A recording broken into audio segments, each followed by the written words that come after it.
repent for the kingdom for of heaven has commanded. 회개하라 천국이 가까이 왔다라는 말은 속히 급하고 강한 바람과 같은 말씀이라 할 수 있습니다. 또한 우리 그리스도인들이 때를 얻든지 못 얻든지 결국 나의 처한 상황과는 무관하게 선포되어져야 할 말씀입니다. 이를 단순히 길거리에서 걸어 다니며 전달하는 말과는 다름을 오늘 본문은 기록하여 설명하고 있습니다. 그래서 우리는 오늘 본문의 말씀을 통해 어떻게 전해야 될지를 다시 한번 생각하고 정리되어지는 시간이 되시기를 바랍니다. 오늘 본문의 시작은 이때로부터라고 하였습니다. 지금 예수의 상황을 4장을 통해 유추해 보면 이렇습니다.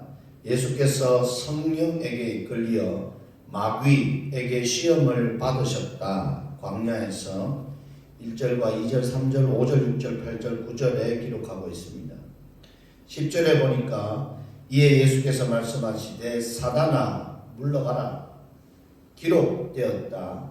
주 너의 하나님께 경배하고 다만 그를 섬기라고 선포하셨습니다. 이에 마귀는 예수를 떠나갔다라고 성경은 말하며 그 이후에 그 빈자리에 천사들이 수종을 받드는 것을 받으셨습니다. 이때 요한이 잡혔다는 소식을 예수님께서 들으시고 예수는 갈릴리로 물러가셨습니다. 여기서 다시 한번 가버나움으로 이동하셨습니다. 이는 선지자 이사야를 통하여 하신 하나님의 말씀을 이루는 행동이라고 14절에 기록하고 있습니다. 제가 사역을 할 때 저를 사랑해 주시는 어느 선배 사역자가 이런 이야기를 했습니다. 허나 이제 사역도 좋고 아이들도 좋지만 너가 먼저 살아야 그 아이들을 살려줄 것이 아니냐. 저는 그 말에 공감합니다. 그런데 상황이 그렇지 않습니다. 그렇다면 우리가 하나님의 뜻은 무엇인가 물을 수 있겠죠. 저는 그것을 사역을 하다가 우리 청소년들과 함께 경북 김천 제87회인가요? 전국체전 성공 기원을 위해서 200km 자전거 대장장을 2박 3일 동안 다녀올 때 있었던 일로 비추어 봅니다. 그때 200km를 다니고 오고 이 어린 아이들과 함께 자전거를 타고 나서 지친 몸을 풀기 위해 한 여름에 조마 다리 밑으로 갔습니다. 그리고 텐트를 이딱저딱 쳐놓고 자전거를 버려두고 물속으로 뛰어들어서 작은 볼 하나를 가지고 더위를 식히고 있었습니다. 그런데 저희를 뒤따라 저희 뒤에 곧 도착을 한 10여 명의 아빠 엄마들 그리고 물가에다가 타프를 치더니 막 짐들을 나르기 시작했습니다. 차에서 모래사장까지 한 100m 정도 될까요? 가까운 거리는 아니었습니다. 여러 번 반복해서 오고 가면서 아이들이 기다리지 못하고 엄마, 아빠, 나 물에 들어가도 돼요? 그랬더니 이 부모님들이 그래 빨리 물에 들어가. 엄마 아빠는 집 나르고 있었습니다. 그리고 채 1분도 되지 않아 광 소리가 들렸습니다. 아니 비명 소리가 들렸습니다. 아이 하나가 물에서 갑자기 숨을 쉬지 못하고 물에서 떠내려가고 있었습니다. 유속이 심하지도 않았습니다. 그 광경을 보고 사람들이 그 비명소리 쪽으로 주목을 할 때 엄마가 그 아이를 향해서 냅다 뛰어들어가는 걸 봤습니다. 우리는 그 강에서 조금 위쪽에 있었습니다. 그런데 몇 초 지나지 않아 엄마가 허우적대면서 몇 미터 앞에 있는 아이에게 다가가지 못하고 있었습니다. 그런데 아이의 비명소리는 계속 들립니다. 아이가 수영을 하는 게 아니라 튜브를 타고 있었습니다. 발이 허리까지밖에 물이 오지 않는 곳에서 튜브를 끼고 물장구를 치다가 물이 이 튜브가 다리 쪽으로 더 떠내려가니까 이 아이가 다리가 되지 않으니까 정신을 못 차리고 과음을 지은 겁니다. 비명을 지은 거죠. 엄마가 그 모습을 보고 튜브를 탄 아이를 잡으려고, 떠내려가는 아이를 잡으려고 막 뛰어서 물로 뛰어들어갔습니다. 그런데 엄마가 자신이 수영을 할 줄 모른다는 것, 자신에게는 튜브가 없다는 것, 자신은 물에 들어가면 물에 빠져서 1m도 앞으로 전진하지 못한다는 것을 생각지도 못하고 뛰어들어요. 공놀이를 하다가 저희 선교사 후보생들을 팽개 쳐놓고 112 신고해 제가 소리를 치고 냅다 아이를 향해서 뛰었습니다. 사실은 아이를 향해서 뛴 것이 아니라 그 엄마를 향해 뛰었죠. 애는 튜브에 몸이 들어가 있으니까 비명은 질러도 그렇게 다급한 상황은 아닙니다. 그래 엄마에게 가면서 현식이에게 튜브를 던져. 그래서 지금 우리 선교사 후보생이 가지고 노는 서핑 보드 반나짜리를 던지라고 하고는 제가 뛰어들었습니다. 그래 서핑 보트가 오니까 그거를 잡고 엄마에게 갖다 미니까 엄마는 허버적대다가 자기가 물먹고 허버적대다가 패드를 딱 제가 손을 잡아서 패드에 손을 얹으니까 이게 좀 살 것 같잖아요. 입이 물 밖으로 나오니까 하는 소리가 우리애. 그래서 아주머니 보트를 패드를 양손으로 잡았어요. 물에 계속 빠지면서 우리애. 그래서 제가 그 물에 빠진 구조자에게 아줌마! 감을 찍었습니다. 얼굴 앞에다 몇 센치나 되겠습니까? 그래 아줌마가 놀래는 거예요. 튜브 잡으라고 애 놔두고 이러니까 놀래가지고 저 튜브를 딱 잡는 거예요. 그렇게 잡게 하고 제가 아이한테 가서 아이 튜브를 잡고 아이를 그 잡아내고 엄마는 떠내려가는 거 엄마를 그 잡아서 바꿔냈습니다. 사람들이 박수를 치고 그런데 참 재밌는 건 그 아빠가 있었을 텐데 나머지 10여 명의 사람은 물에 들어올 생각도 안 해요.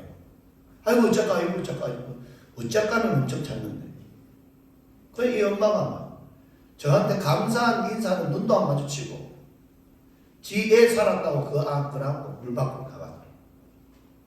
그렇게 그날 7명, 9명에 가까운 애들을 구조했습니다. 계속 그 다리 밑으로 가면 애들이 물에 빠져요.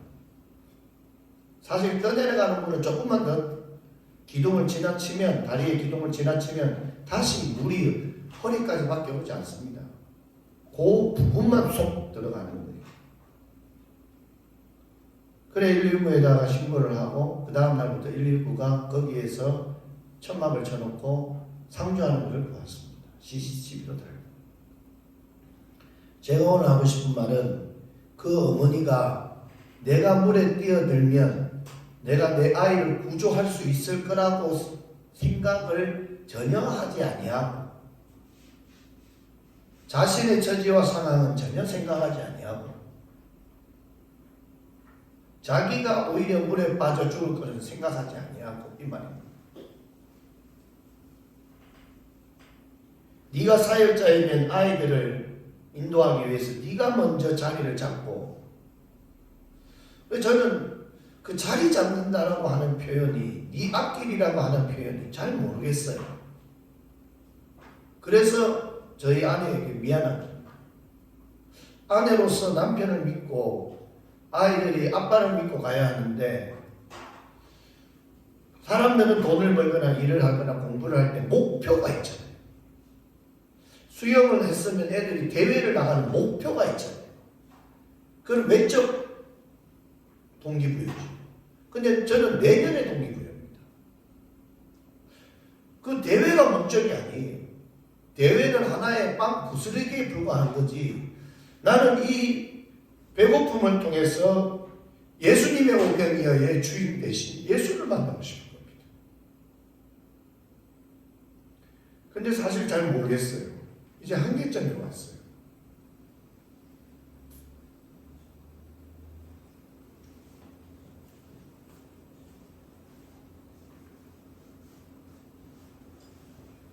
이에 예수께서 말씀하시되 살아나 물러가라 기록되었다. 이건 내 말이 아니고 나의 성령 충만함이 아니고 기록되었다. 뭐라고요? 주 너의 하나님께 경배하고 다만 그를 섬기라. 이 말을 하는 예수는 40일을 굶었어요. 쩔쩔. 돌을 봐도 떡으로 보일 정도로 장기가 바짝 붙어버렸다 이 말. 물을 마셔도 장기가 붙은 장기가 떨어져 나가는, 찢겨져 나가는 고통을 당할 수 있는 40일 금식이다 이 말이에요. 사역지는 있습니까? 사역지는 고소하고 자기 머리 둘 천막은 있습니까? 이때 요한이 잡혔다는 소식을 들었습니다. 청천벽력 같죠. 나에게 세례를 주었던 나의 형제인, 나의 형님뻘 되는, 나보다 먼저 걸음을 걸었던 그가 잡혔다 소문을 들었고, 그래서 예수가 갈릴리로 피난을 간 겁니다. 그런데 거기에서도 오래 있지 아니하고 가버나움으로 갔다.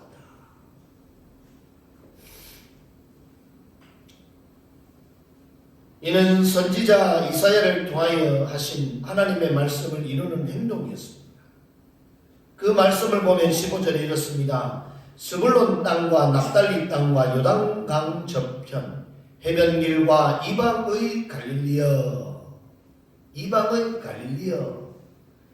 사람이 아니라 지명입니다.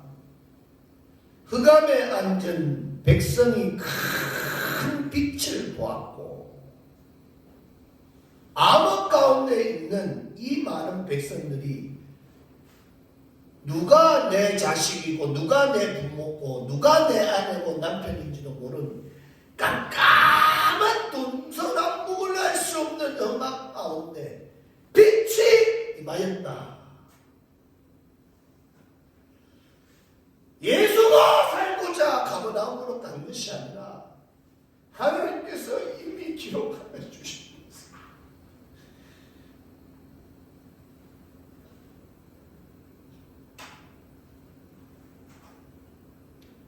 그들의 흑암에 앉은 백성이 큰 빛을 보기 위해서 예수를 거기로 보냈는데, 하나님의 방법은 요한이 잡혔다.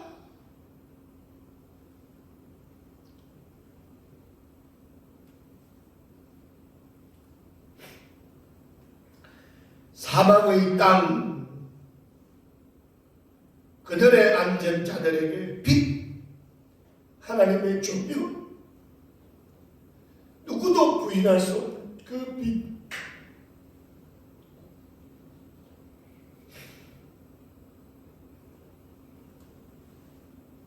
결국 예수는 요한이 잡혔다는 소식으로 잠시 물러갔던 곳이 아니라 구약 이사야 선지자의 말을 이루기 위한 가버나움에서 복음을 전파하게 된 것이라는 것입니다. 그러면 우리가 여기서 유추해 볼 것은 이 당시 예수가 갈릴리에서 가버나움으로 갔던 예수의 상황이나 제자가 없을 때 말입니다. 자기가 감당할 수 있는 동력자가 없을 때 말입니다. 베드로를 부르기 전 상황 아닙니까?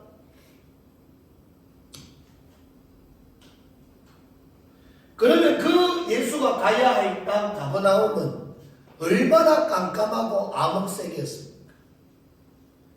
깜깜하니 보이는 게 없으니까 악한 세력들이 니건 내건 할 것 없이 막 도둑질하는 시대 아닙니까? 육에 사로잡혀서 저 좋다 하면 막 가지고 가고, 니 집 내 집 없이 막 들어가서 막 약탈하는 그런 시대 아닙니까?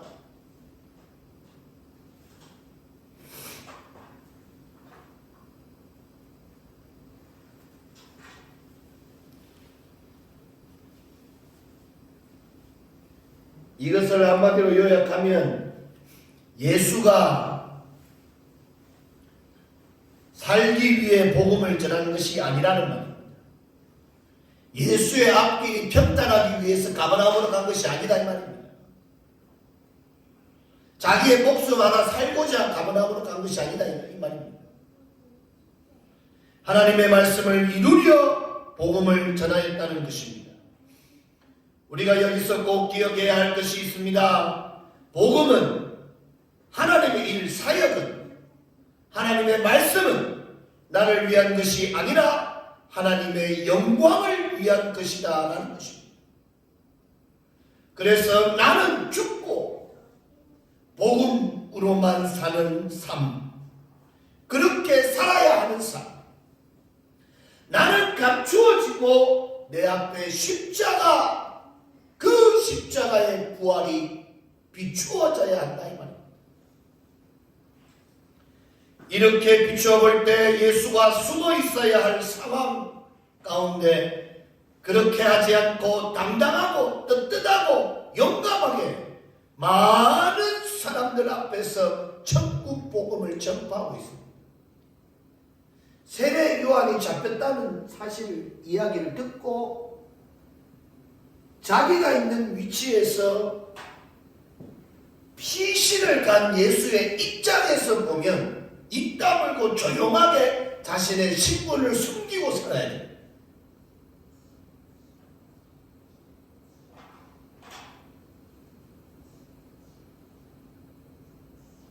그런데 천국 복음을 전한다.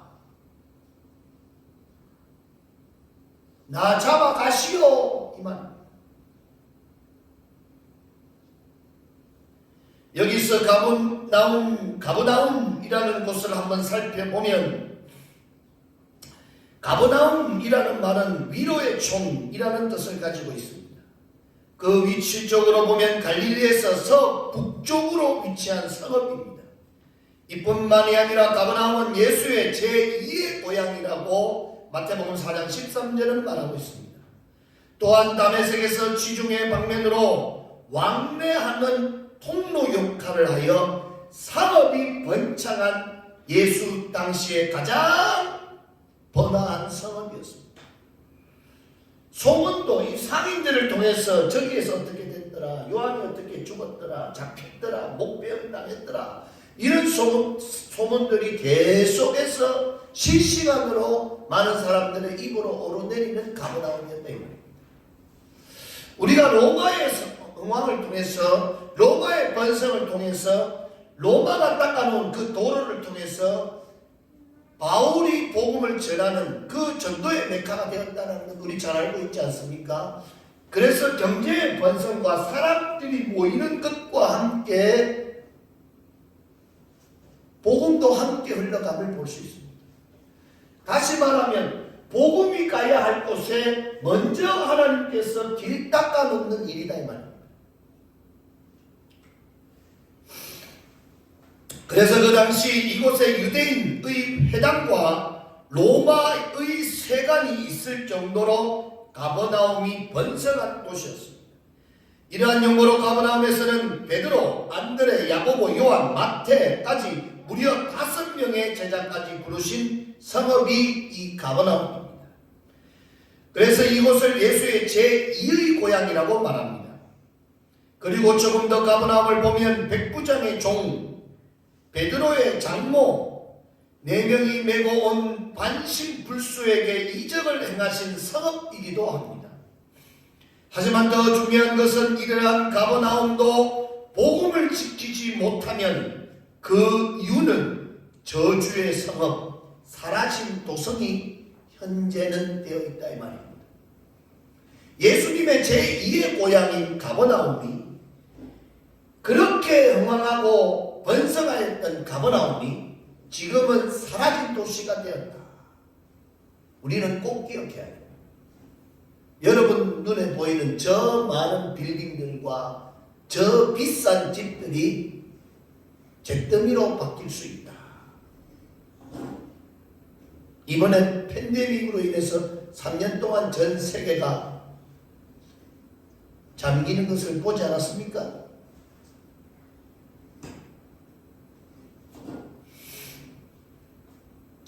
장차 화 있을 것을 예언하신 마태복음 11장 23절의 말씀입니다. 그후 회교도에게 진멸당하여 자치가 감춘 성읍이 가버나움입니다. 최근에 탐험가들에 의해 게네사렛 병원의 델함이라는 동리에서 고적들이 발견되고 있는 현실입니다. 이는 우리나라도 하나님의 말씀을 버리면 어떻게 될 것을 예언하는 바가 있는 말씀입니다. 다시 말씀으로 돌아가서 예수의 입장에서 가버나움은 숨을 수 있는 곳이었기에 숨을 수 있는 곳이라기보다는 예수가 더더욱 부각될 장소라는 것입니다. 결국 요한이 잡혔다는 소식에 물러간 예수로서는 자신의 목숨을 걸지 않고는 사역할 수도 머물 수도 없는 지역이 분명한 가버나움이었습니다. 그래서 예수는 가버나움에서 이렇게 외치신 것입니다. 힘과 목숨을 다해 17절에 회개하라, 천국이 가까이 왔다. 암흑과도 같은 가버나움이 육적으로는 너무 크게 번성했다 이 말.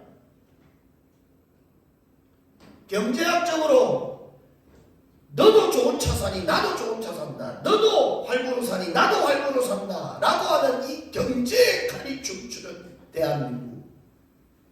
그 빛의 속도가, 그 빛이, 사람들이 목매는 그 빛이 수백 %를 넘어가는,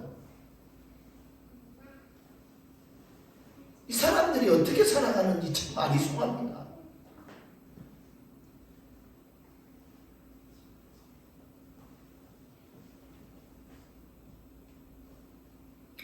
회개하라, 천국이 가까이 왔느니라. 그런데 이렇게 외치기만 하신 것이 아니라 제자 훈련원을 개설하셔서 구체적이고 체계적인 예수 사관학교를 개원한 가버나움입니다. 그리고 강론하여 학생을 부르셨습니다. 나를 따라오라. 내가 너희를 사람을 낚는 어부가 되게 하리라고 부르셨습니다. 참 멋진 부르심이 아닐 수 없습니다. 맞춤형 부르심입니다. 부모님의 양떼를 지키기 위해 막내로 태어난 다윗은 더 넓은 초원 센터에서 사자를 상대로 물맷돌 연마를 하였습니다. 그리고 계획에도 없던 전쟁터에 가서 골리앗을 만나 자신의 방법대로 골리앗을 죽인 다윗입니다. 그리고 베드로는 갈릴리 센터에서 거물로 물고기 잡는 훈련을 통해 느닷없이 예수가 찾아와 사람을 낚는 어부로 부름을 받았습니다. 그리고 예수 사관학교 1번 후보생이 되었습니다. 18절을 다같이 읽어주시겠습니다. 시작. 갈릴리 해변에 다니시다가 두 형제 곧 베드로라 하는 시몬과 그의 형제 안드레가 바다에 금을 던지는 것을 보시니 그들은 어부라. 하나님은 사람을 낚는 어부가 되기 전 바다의 어부로 훈련하시는 모습입니다.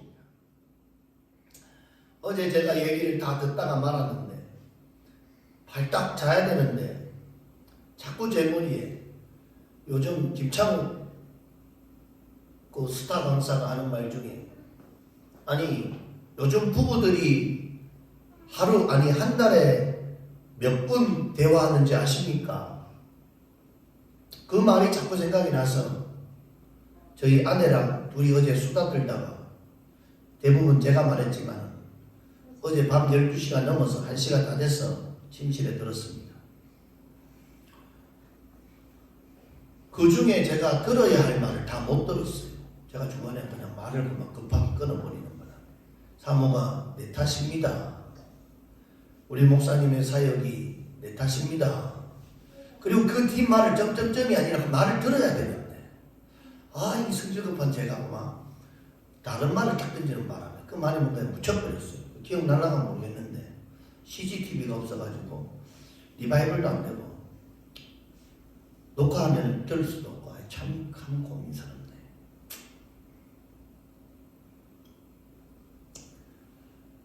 제가 이 말씀을 드리는 것은 제가 그렇게 조급했던 것은 지금 우리의 상황이 너의 잘못의 탓이 아니라 너를 위한 하나님의 때라는 말이에요. 이해가 됩니까? 이해가 돼야 됩니다. 하나님이 너를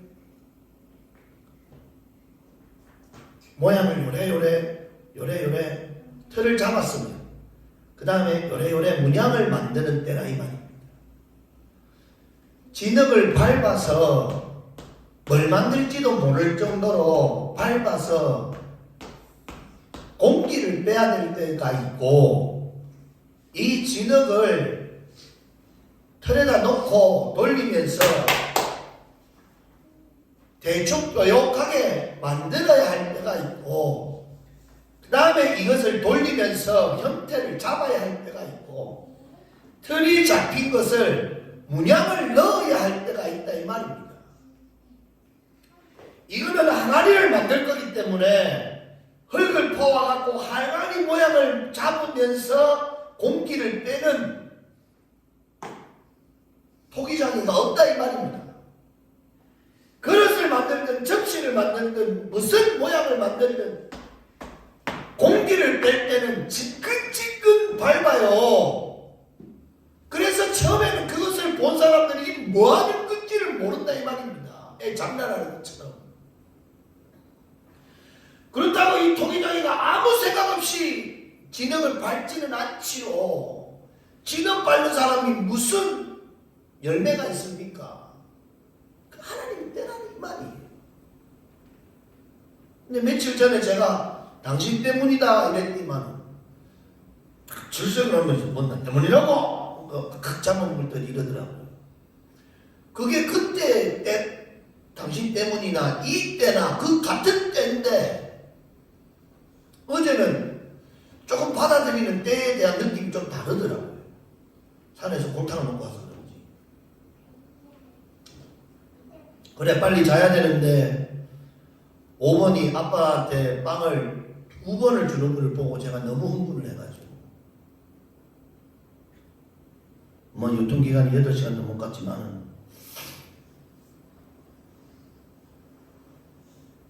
하나님께서는 오늘 이 18절의 말씀처럼 갈릴리 바다 센터에서 거물질하면서 물고기 잡는 연습했던 사람들을 사람을 잡는 업으로 부르셨는데, 다윗에게는 이 광야 초목에서 물맷돌 던지는 사람을 가지고 사람을 잡는 업으로 부르시지는 않았어요. 적군을 향해서 그 이만방의 물맷돌을 맞추는 일을 했다 이 말입니다. 그래서 하나님이 쓰시는 모양 다리가 다르다는 거예요. 그래서 뭐라고 말씀하십니까? 평가하지 마라, 비판하지 마라. 네가 비판받기 싫으면 너도 비판받는다 이 말이에요. 잘났든 못났든 비판받는다. 비판하지 마라. 제가 윤석열 대통령한테 10,000원짜리 하나 받았습니까? 1,000원짜리 하나 받았습니까? 비판하지 마라. 김충근 지장에게 제가 10,000원짜리 하나 받았습니까? 1,000원짜리 하나 받았습니까? 저희 애들하고 처음에 이 뭐 1군에 올라가지 못한 상무팀 이거 하러 오라 그래가지고 정보보니까 그분이 사무장이 오라 그래가지고 가가지고 점심 도시락 준다 그래서 간 거예요. 그래 응원하고 났는데 김충근 시장이 왔어요. 그 애들이 응원을 너무 잘하고 열심히 하고 목 쉬도록 김천상무 이거 하니까 홍보실에서 사진을 찍어서 영상을 만들어갖고 홍보를 하면 돈 10원도 안 줬어요. 광고비, 모델비, 출연료. 근데 옆에 있는 사람이 너무 잘하니까, 아니면 김충근 시장님 이 애들한테 용돈 좀 주세요 이렇게 이야기했단 말입니다. 그러니까 시장님이 주머니를 만지더니 저 지갑 안 갖고 왔는데, 시장이 돼가지고 1,000원짜리 하나 다 갖고 다니는데 말이 됩니까? 그런데 그가 시를 위해서 시장으로서 일할 때 비난하지 말라는 거예요. 잘하면 잘한다 박수 쳐주고 응원해주고, 좀 못하는 게 보이면 그것이 보이는 사람들이 그것을 좀 이렇게 커버해주고 도와주고, 그래서 시가 좀 잘 먹고 잘 살아야 되지 않냐 이 말입니다. 뭐 좀 9개 잘하고 하나 좀 실수하는 게 있으면 그 꼬투리 잡아가지고 그냥 막 바지를 벗기고 팬티를 벗기고 옷 먹히고 사람을 그냥 가지가지 찢어놓는 것이 성경적이냐 이 말이에요. 그가 기독교 시대인지 전주교 시대인지 불교 시대인지는 모르겠지만 시민이 뽑은 시장이면 그 임기 동안 좀 일할 수 있게끔 박수 쳐주고 응원해주고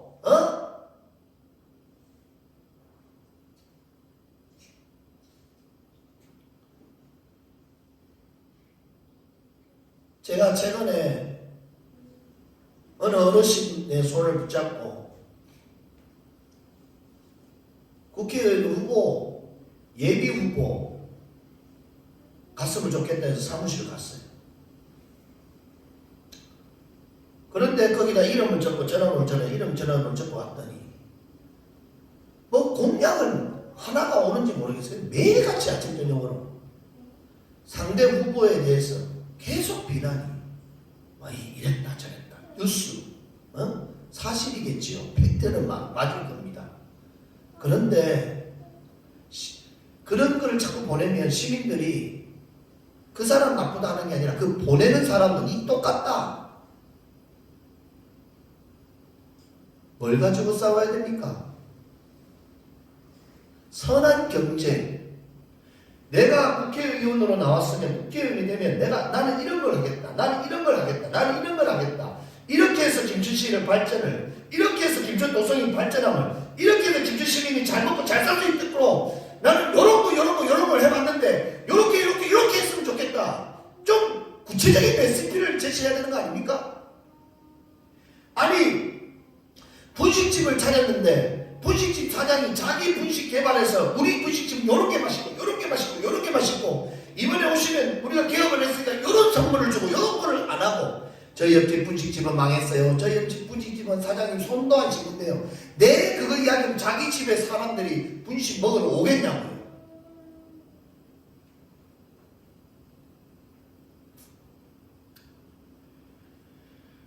죄송합니다. 선거철이 다가와서 너무 답답해서 정치인들을 보면 우리가 앞에 선거를 앞두고 국민들이 희망과 기대에 부풀어야 되는 거 아닙니까? 내가 식당에서 삼삼오오 모여서 식사를 하고 있는데 내가 지지하지 않는 당의 후보가 왔어요. 내가 이번에 이렇게 선거로 나왔습니다. 잘 봐주십시오 하면 그래 수고합니다. 그 돌아다니는 얼마나 수고스럽겠어요. 수고합니다. 안 될 사람이라도 안 될 사람이면 얼마나 안타깝습니까? 후보로 나왔는데 쪽팔리게 되지도 않고 수고합니다. 하지만 나는 당신을 찍지는 않습니다. 그거 얼마나 좋아요. 밥 먹고 있는데 와서 자기가 지지하는 사람 아니라고 나는 어느 당원이 재수 없게 나가 이런 정말 선진국에서 볼 수 없는 후진국도 그런 후진국의 말이 있습니까?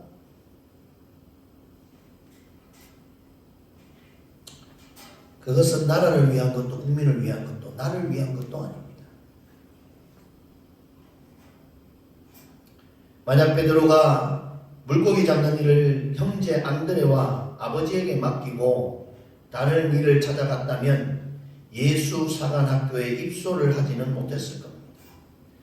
18절에 두 형제 곧 베드로라 하는 시몬 그의 형제 안드레가 바다에 금을 던지는 것을 보시니 그들은 어부라고 하였습니다. 예수님이 가버나움에서 그들을 본 거예요. 하나님은 사람을 낚는 어부가 되기 전 바다의 어부로 훈련하셨던 모습입니다. 그런데 만약에 베드로가 고기 잡는 짜증나 죽겠네. 아버지 이제 고기 그만 동생하고 안드레하고 잡으세요. 난 다른 거 같게 조선소 배 만드는 일. 그랬다면 예수님 못 만났을 겁니다. 물고기를 잡는 일보다 물고기 잡을 때 사용하는 배 만드는 일이 벌이가 더 좋아 만약 배 만드는 조선소에 취직을 했더라면 사람을 낚는 예수의 제자가 되지는 못했을 것이라는 것입니다. 복음 증거는 사람을 낚는 것이지 사람을 낚는 것이 아니라는 것입니다. 복음 증거는 사람을 낚는 것이지 사람을 만드는 것이 아니라는 겁니다. 우리는 구원받지 못할 자를 구원받게 만드는 자들이 아니라 구원받을 자를 찾아 낚는 것입니다. 아멘이십니까? 예수님이 가버나움의 암흑 세계에 살고 있는 이들에게 빛으로 조명하신 것이지, 그들이 죄악 가운데 있는 자들을 하나님 백성으로 만드는 자가 아니다 이 말입니다. 19절 다 같이 한번 읽어주시겠습니다. 시작. 말씀하시는 나를 따라오라. 내가 너희를 사람을 낳는 어부가 이 무슨 허무한 말입니까? 나를 따라오라. 아무것도 보여주지 않고 아무것도 제한하지 않고 계약서도 없이 무조건 나를 따라라. 바다에서 어부질하고 있는 사람 나를 따르라. 지금 한참 김치를 볶고 돼지고기를 썰어가지고 이제 애들 먹이려고 하는데 나를 따르라 하면 이게 따르냐고요? 그 말입니다. 가슴을 켜놓고 따르는 건데, 어디를 가는지 어떻게 가는지 무엇을 가지고 가는지 묻지도 따지지도 않고 그냥 따라오라. 근데 저는 저희 사모에게 요리를 하고 있으면 따라오라 이러면 귀신같이 이상해요. 사모가 10년을 살아서 가는지 오만 핑계를 하네요. 이래서 하고 저래서 하고 그래서 하고 그래서 결국 하긴 하는데, 부상해서 하는지 좋아서 하는지 사랑해서 하는지는 모르겠지만 뭐 겉에만 딱 만져도 딱 아는 거예요. 참 내 마음속에 들어갔다 오는지 모르겠어요. 어디를 가는지 어떻게 가는지 무엇을 가지고 가는지 묻지도 따지지도 않고 그냥 무작정 따라와라 이 말입니다. 예수가 천만이 일면식도 없는 베드로를 만나가지고, 그리고 왜 따라오라는 것인지 이렇게 말씀하십니다. 그 이어서 19절에 사람을 낚는 어부가 되게 하리라. 누구에게? 물고기 잡는 사람에게 사람 낚게 해주겠다. 이 정도 되면 이력서도 없이 물고기 잡는 사람을 데려다가 사람을 낚는 자로 만들겠다는 것입니다. 베드로 입장에서 보면 자신을 과대평가해도 너무 과대평가하는 젊은 총각 예수를 보고 피난자, 제자들을 막 데리고 온 것도 아니고 내세울 것 하나 없는 예수가 예수를 보고 좀 황당함이 느껴질 만합니다. 그런데 예수는 이렇게 말합니다. 내가, 다시 말해서 너의 경험, 너의 연륜, 너의 인맥이 아니라 내가 되게 하겠다. 베드로에게 하신 말씀입니다. 내가 너를 되게 하겠다. 여기서 한 가지 말씀이 생각납니다. 그저 받은 자가 그저 준다는 것입니다.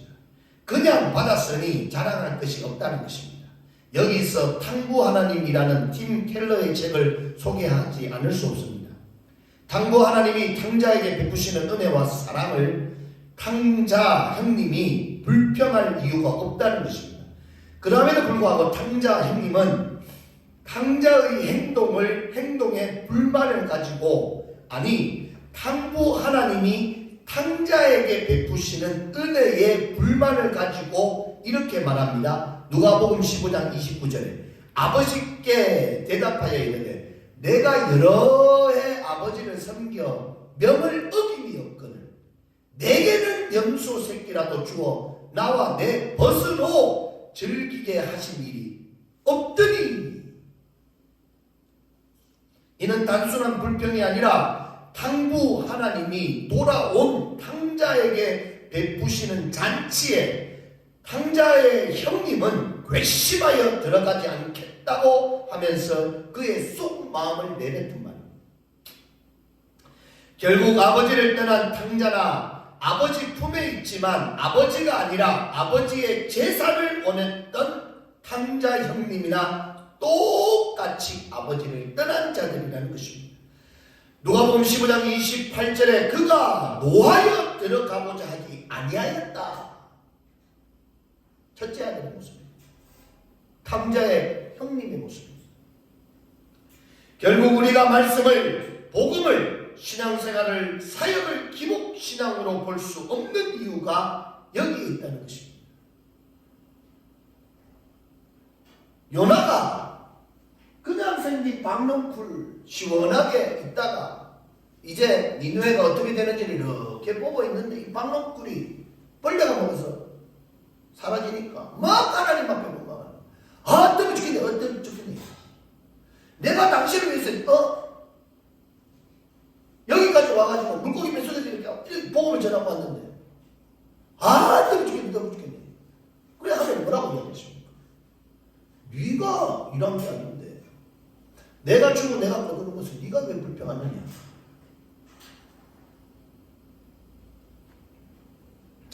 천국은 구원은 그저 받은 하나님의 은혜의 선물이라는 것입니다.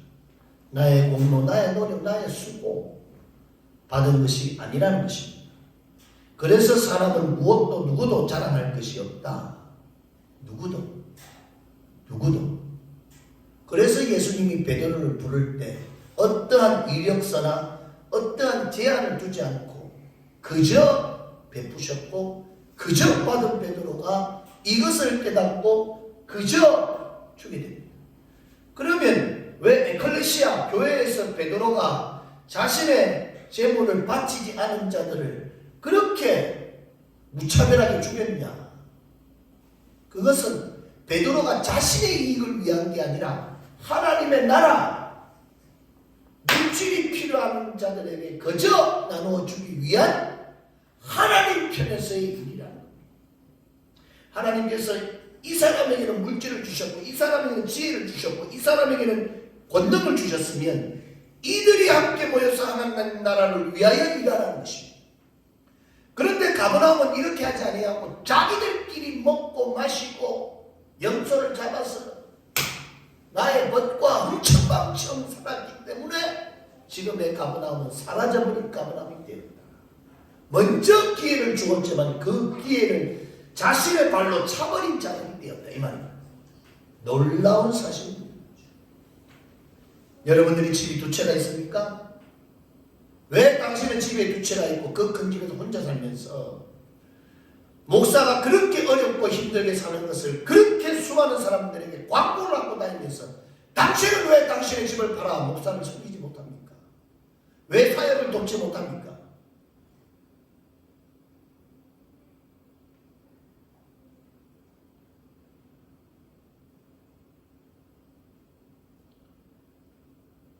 예수님께서 베드로 하나를 첫 번째 제자를 부르시는 때의 방법이 이러하다. 그러면 가만히 있으면 자기가 원하는 대로 멋대로 살면 구원을 받느냐? 라는 의문점이 생기게 됩니다. 예수 사관학교에 입소를 하려면 부름에 응답을 하고 따라야 합니다. 베드로는 예수님의 부름에 응답하고 예수를 따랐습니다. 그럼 이 따르다라는 말은 뭡니까? 모션, 나의 행동을 통해서 내 이전 것을 버려야 합니다. 내가 사랑하는 아내, 사랑해야 하는 아내, 사랑할 수밖에 없는 아내를 위해 그를 사랑하기 위해서는 다른 수많은 몇 명의 여자 있을 수도 있었던 여자들을 버려야 이 아내를 사랑할 수 있다 이 말입니다. 이 두 개를 다 섬길 수 없다 이 말이에요. 착각하지 마세요.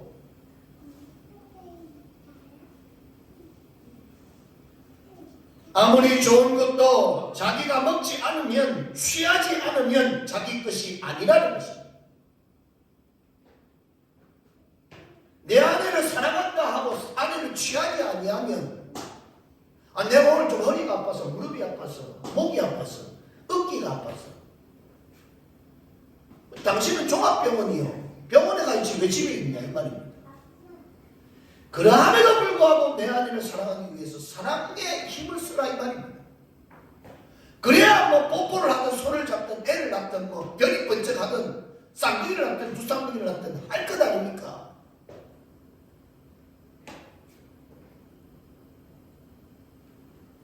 그래 예수님이 결혼했으면 각방 쓰지 마라.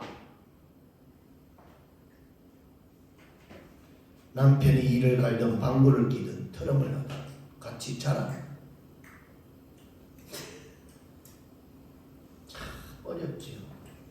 선교지 나가서 선교하는 것보다 더 어렵습니다.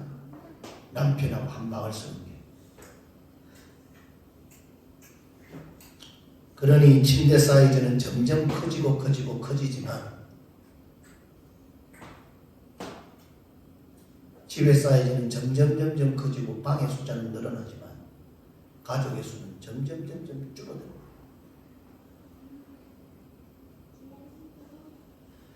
(20절에) 그들이 곧 그물을 버려두고 예수를 따르니라고 하였습니다.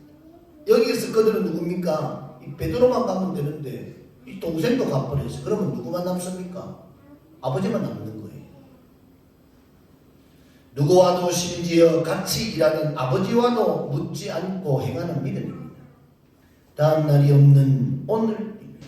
다음 날이 내일이 없는 오늘입니다. 잠시 하던 일을 마무리하고가 아니라 곧 즉시 행하는 믿음입니다. 이 정도 되려면 무엇이 있어야 하나? 바로 믿음과 확신이 있어요. 우리는 어떤 말씀을 들을 때 확신이 있을 때가 있습니다. 바로 이것이라는 확신입니다. 하나님의 말씀을 들으면 아리송한 것이 아니라 확신이 있어야 합니다. 그리고 예수는 여기서 멈추지 않고 다른 두 형제 야고보와 요한을 부르게 됩니다. 이들도 베드로와 안드레와 마찬가지로 기도하던 자를 부르신 것이 아니라, 전도하던 자들을 부르신 것이 아니라 자기 일을 하던 자들을 부르셨다는 공통점이 있습니다. 그리고 이들도 마찬가지로 확신을 가지고 믿음으로 나아가게 되었습니다. 22절을 한번 읽어주시겠습니다. 시작. 그들이 곧 배와 아버지를 버려두고 예수를 따릅니다. 어떻게 이렇게 베드로와 안드레를 닮았습니까? 지금 예수의 모습은 어부들보다 더 나은 모습이 아닙니다. 다시 말해서 더 높은 대가나 보수를 제한하여 스카웃하는 게 아닙니다. 스카웃을 하면서 더 좋은 조건, 더 좋은 보수를 말하는 것이 아니라는 것입니다. 그렇다고 예수가 엄청 인기가 많아 비전이 있는 스타 목사도 아니었다는 것입니다. 그럼에도 불구하고 한 가지 분명한 것은 성령의 충만함에 사로잡혀 있는 예수였다는 것입니다. 이에 마귀도 사단도 모두 물러간 예수라는 것입니다. 사람이 아닌 천사들이 수종 들고 있는 예수라는 것입니다. 여기에 준비된 자는 부르심 앞에 무조건적 순종으로 나오게 된다는 것입니다. 이렇게 나온 자들을 통해 예수는 예수 사관학교의 개학을 시작하십니다. 23절을 다 같이 읽어주시겠습니다. 시작. 예수께서 온 갈릴리에 돌아다니사 그들의 회당에서 가르치시며 천국 복음을 전파하시며 백성 중에 모든 병과 모든 약한 것을 고치시니. 여기서 한 가지 의문점이 생깁니다. 예수가 개척한 회당이나 예수가 심호하는 회당이 아니라는 것입니다. 그러면 지금으로 말하면 사역자가 다른 교회에 가서 천국 복음을 전파하는 것이라는 것입니다. 그리고 그들의 교회에서 모든 병과 모든 약한 것을 고치게 되었다는 것입니다. 우리의 부흥회를 연상케 합니다. 그리고 이러한 소문은 인터넷도 없는 시절, SNS도 없는 시절, 유튜브도 없는 시절, 기독교 방송도 없는 시절에도 전국으로 확산하게 되었습니다. 무엇으로 인해? 가버나움의 상인들을 통해서 말입니다. 구전을 통해 전파된 소문은 걷잡을 수 없게 확산되었습니다. 24절을 다 같이 읽어주시겠습니다. 시작. 소문이 온 수리아에 퍼진지라 사람들이 고 모든 앓는 자, 곧 각종병에 걸려서 고통당하는 자, 귀신 들린 자, 간질하는 자, 중풍병자들을 데려오니 그들을 고치시더라. 묻지도 따지지도 않고 대가도 없이 무료 진료, 무료 상담, 무료 치료해 주시는 모양새입니다. 그리고 더 나아가 25절 다 같이 읽겠습니다. 시작. 갈릴리 데가볼리와 예루살렘과 유다와 요단강 건너편에서 수많은 무리가 따랐다고 하였습니다. 이게 지금 피난 도망간 사람 예수의 모습입니까? 이렇게 사역자가 목숨을 내어 놓을 때, 육의 목숨을 내어 놓을 때 성령의 충만한 가운데 역사가 일어난다는 것입니다. 이 정도 되면 가버나움은 신도시로서 사람들이 몰리고 부동산 시가가 오르게 된 것입니다. 수많은 사람들이 여기저기서 막 몰리니까 이 부동산 상가의 금액이, 부동산 시가가 얼마나 막 올라가겠습니까? 집세가 막 올라갔다 이 말입니다. 지금으로 말하면 강남 대남로가 되었다는 것입니다. 완전 중심 시가지가 된 것입니다. 그런데 여기서 한 가지 우리가 잊지 말아야 할 것이 있습니다. 이런 가버나움이 지금은 흔적도 없이 사라진 도시가 되어버렸다는 사실입니다. 그래서 우리는 선자가 되었다고 생각할 때 조심하고 또 조심해야 합니다. 내가 이 정도 참았으니, 내가 이 정도 희생했으니, 내가 이 정도 노력했으니가 아니라는 것입니다. 다시 말씀으로 돌아가서 나는 예수님의 부름 앞에 어떤 모습과 행동을 취하며 어떤 말을 할 것인가. 나는 예수님의 부름과, 나는 예수님의 부름 앞에 나의 모습은 어떠한 모습, 어떠한 행동, 어떠한 말을 할 것인가. 기도하겠습니다. 하나님, 우리의 생각과 말과 우리의 행동을 감찰하시고 성령의 충만함으로 나아가게 하옵소서. 이제 김천도성을 떠날 때가 되어갑니다. 이 김천도성을 위하여 죽을 때까지 우리의 후손들이 잊지 않고 기독케 하시고, 하나님, 이번 대선을 통하여서,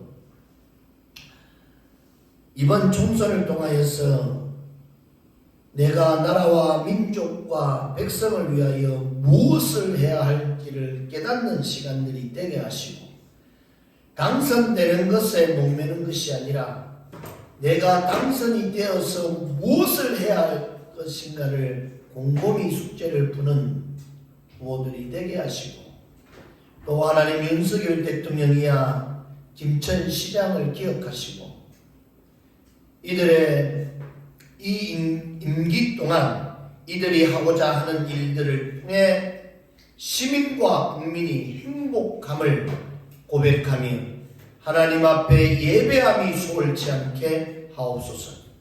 살아 역사하시는 예수님의 이름으로 감사하며 기도드립니다. 아멘.